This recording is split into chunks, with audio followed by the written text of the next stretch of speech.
안녕하세요. 그래놀라입니다. 여러분은 여자의 직감이라는 걸 믿으시나요? 살다 보면 그 슬픈 예감이 제발 빗나가길 간절히 바라는 순간이 옵니다. 평생을 함께하기로 약속한 내 남편의 등 뒤에서 낯설고 비릿한 배신의 냄새가 풍겨올 때 말이죠. 오늘 들려드릴 이야기는 믿었던 남편이 다른 여자와 밀월 여행을 떠난 바로 그날. 세상에서 가장 충격적인 손님을 맞이한 한 여자의 이야기입니다. 가장 비참한 순간에 찾아온 가장 우아하고 통쾌한 복수극. 지금 바로 시작합니다.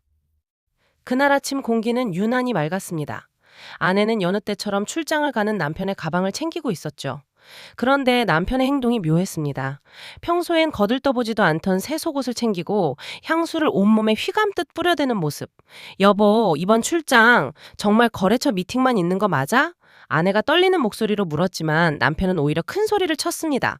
당신은 그게 문제야. 사람이 왜 그렇게 의심이 많아? 나 늦었어. 다녀올게. 남편은 뒤도 돌아보지 않고 현관문을 나섰습니다. 마치 소풍 가는 아이처럼 가벼운 발걸음. 그 뒷모습을 보며 아내의 가슴엔 서늘한 구멍이 뚫린 듯 했습니다. 남편이 떠나고 집안에 정막이 흐르던 그때였습니다. 딩동 갑작스러운 초인종 소리. 택배인가 싶어 문을 연 아내는 그 자리에 얼어붙고 말았습니다.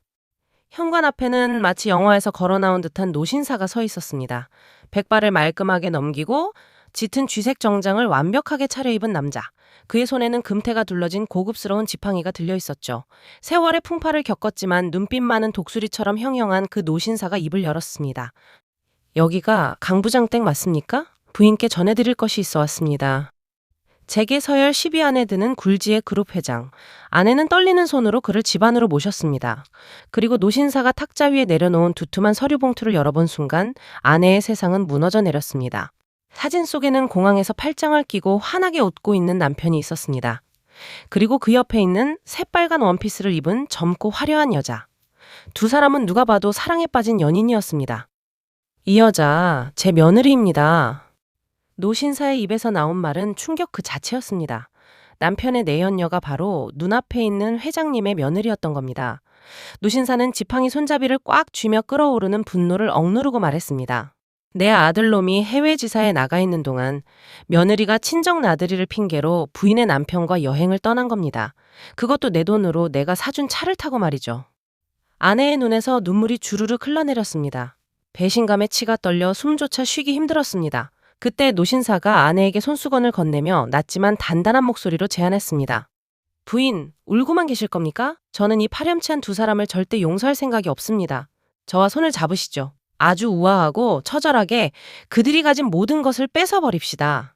그날부터 아내와 노신사의 우아한 복수 동맹이 시작되었습니다. 첫 번째 타겟은 돈이었습니다. 지구 반대편 에메랄드빛 바다가 보이는 최고급 리조트 레스토랑. 남편과 내연녀는 세상 걱정 없이 랍스터와 와인을 즐기고 있었습니다. 자기야, 우리 그냥 여기서 살까? 오빠가 평생 책임질게.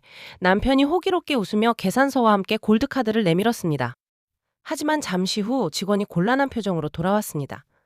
손님, 죄송하지만 이 카드는 도난 분실 신고가 되어 있어 사용이 정지되었습니다. 뭐? 그럴 리가! 내가 명의자인데. 남편은 당황하며 지갑 속에 다른 카드를 모두 꺼내봤지만 결과는 똑같았습니다.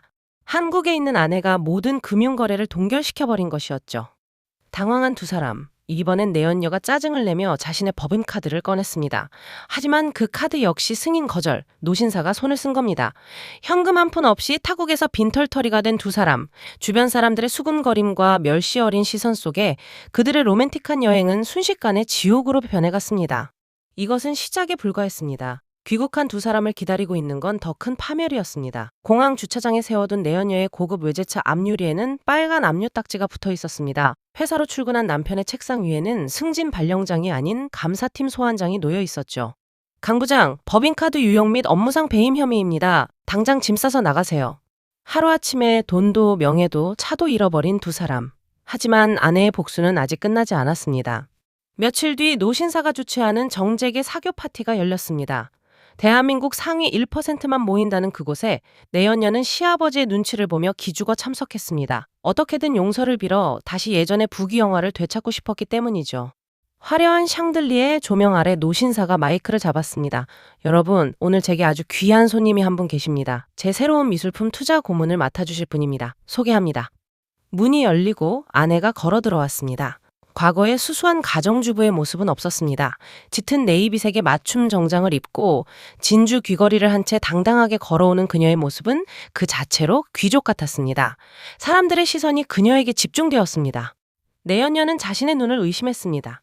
자기가 촌스러운 아줌마라고 무시했던 남자의 아내가 시아버지 옆에 서서 스포트라이트를 받고 있었으니까요. 노신사는 덜덜 떨고 있는 며느리, 아니 내연녀를 불렀습니다. 아가, 뭐 하고 있느냐? 손님이 오셨는데 샴페인이라도 한 잔 따라드려야지. 파티장의 모든 시선이 내연녀에게 쏠렸습니다. 그녀는 굴욕감에 입술을 깨물며 아내에게 다가갔습니다. 그리고 아내가 내민 잔에 샴페인을 따르기 시작했습니다. 손이 어찌나 떨리는지 술이 잔 밖으로 흘러넘쳐 그녀의 비싼 드레스를 적셨습니다. 아내는 차가운 눈으로 그녀를 내려다보며 나지막이 하지만 뼈 있는 한마디를 던졌습니다. 손이 많이 떨리시네요. 죄 지은 게 많으면 그렇다던데 조심하세요. 그 옷도 곧 뺏길 텐데 더러워지면 안 되잖아요. 주변 귀부인들의 비웃음 소리가 파티장에 울려 퍼졌습니다. 내연녀는 쥐구멍이라도 찾고 싶은 심정으로 주저앉고 말았습니다. 소리를 지르거나 머리채를 잡는 싸움은 없었습니다. 아내는 오직 자신의 품격과 성공으로 상대를 가장 비참한 바닥으로 끌어내린 것입니다. 결국 노신사의 아들은 이혼을 선언했고 모든 진실이 담긴 녹취록이 공개되면서 내연녀는 위자료 한 푼 받지 못한 채 쫓겨났습니다. 남편 역시 회사에서 파면당하고 빈털터리가 되었죠. 그로부터 1년 후 계절은 다시 돌아왔지만 사람들의 풍경은 완전히 달라져 있었습니다. 한때 잘 나가던 대기업 부장이었던 남편은 이제 낡은 작업복을 입고 공사판을 전전하고 있습니다. 먼지 섞인 컵라면으로 끼니를 때우며 화려했던 과거를 후회하지만 이미 늦은 일입니다. 도도했던 내연녀 역시 좁은 식당 주방에서 산더미 같은 설거지를 하며 하루하루를 버티고 있다는 소식이 들려옵니다. 그렇다면 아내는 어떻게 되었을까요? 도심이 내려다 보이는 세련된 오피스. 아내는 이제 어엿한 투자자문 회사의 대표가 되었습니다. 그녀의 책상 위에는 노신사가 선물한 작은 난초 화분이 놓여 있습니다. 따뜻한 햇살을 받으며 향긋한 차 한 잔의 여유를 즐기는 그녀의 얼굴에는 그 어느 때보다 평온하고 단단한 미소가 머물고 있습니다. 배신의 아픔을 딛고 스스로 빛나는 보석이 된 한 여자의 이야기. 오늘의 이야기는 여기까지입니다. 지금까지 그래놀라였습니다. 감사합니다.